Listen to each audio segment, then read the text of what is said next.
Hello everyone, and welcome back to our channel, your trusted source for fearless political commentary and deep analysis of South Africa's most pressing stories. Today, we are unpacking a bold declaration from the leader of the economic freedom fighters, Julius Malema. The Red Beret Commander-in-Chief has made it very clear, Mpumalanga is the next frontline in the EFF's war against corruption. And this isn't just another campaign slogan, it's a strategic political move that could reshape the 2026 municipal elections.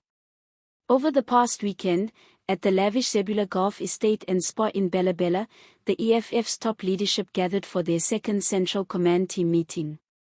This wasn't just a retreat, it was a war room.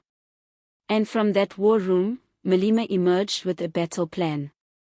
He stood before his party and the media, declaring that the EFF would be shifting serious firepower towards Mpumalanga, a province he described as rotten with maladministration and elite enrichment. That's a strong accusation, but unfortunately, not a new one.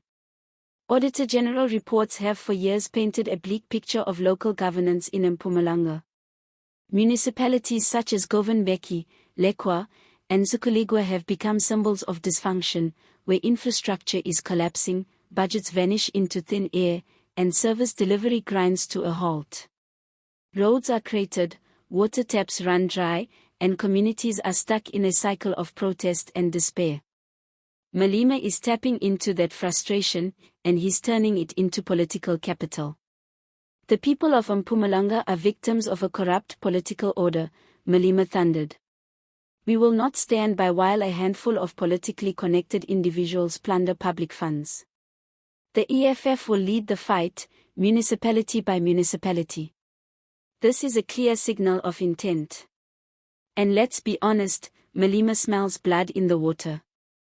The ANC, which still dominates local government in Mpumalanga, is bleeding internally.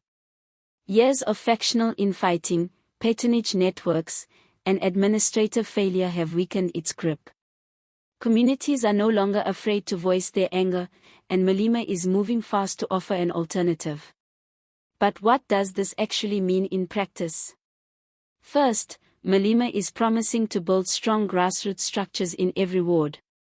Not just campaigning during elections, but setting up permanent local structures that operate daily, hold councillors accountable, and give communities direct access to EFF representation. Second, the EFF plans to deploy what Malema calls skilled and disciplined councillor candidates. That's important. The party has faced criticism in the past for deploying inexperienced or disruptive councillors. But this time, the rhetoric has changed. The message is clear, the EFF wants to prove it can govern, not just protest. Third, this isn't just about local corruption. Malema is connecting the local struggle to a global narrative. In his address, later published in the Radical Voice, he also condemned international imperialism. According to him, global powers continue to exploit Africa's resources, while conveniently ignoring the corruption and inequality that keeps African countries in poverty. This global-local framing is classic EFF strategy. It turns a local protest about water or electricity into a revolutionary act. It links a pothole in Sikandar to the legacy of colonialism and economic exploitation. Whether you agree with it or not, it's politically powerful. It creates a sense of purpose that goes beyond municipal budgets and council meetings. But here's the big question, can the EFF actually deliver? Political analyst Thabiso Molefe believes Malema sees a real opportunity here. According to Molefe, if the EFF successfully mobilizes disillusioned voters, especially the youth, Mpumalanga could be a game-changer.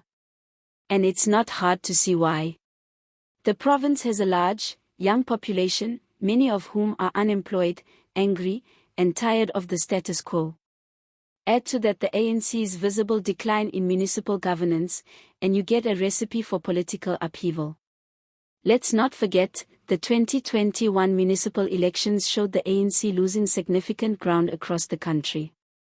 For the first time in democratic South Africa, the ruling party fell below 50% nationally in local government support. That trend could worsen in 2026, especially in places like Mpumalanga, where the EFF is investing early and aggressively. But there are risks for the EFF too. Turning Mpumalanga into a political battlefield means they'll be under the spotlight. Every promise, every councillor, every failure will be watched closely, not just by voters, but by the media and rival parties. If the EFF overpromises and underdelivers, the backlash could be severe. Still, Malema is betting that boldness will pay off. The EFF isn't just campaigning, it's positioning itself as a moral alternative. A party that doesn't just want votes, but wants to cleanse the system of corruption and exploitation. Whether they can actually do that remains to be seen. But one thing is certain, the campaign in Mpumalanga is going to be intense. Municipal elections might not always capture national headlines, but they're the foundation of how power is exercised in people's daily lives. Roads, water, sanitation, electricity. These are not abstract policies, they're the stuff of everyday survival. And in many communities across Mpumalanga, those basic needs are not being met.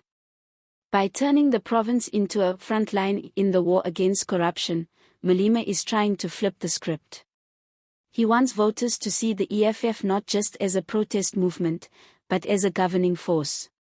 A party that can fix broken municipalities, restore dignity, and challenge the economic order, not just in parliament, but in people's neighborhoods.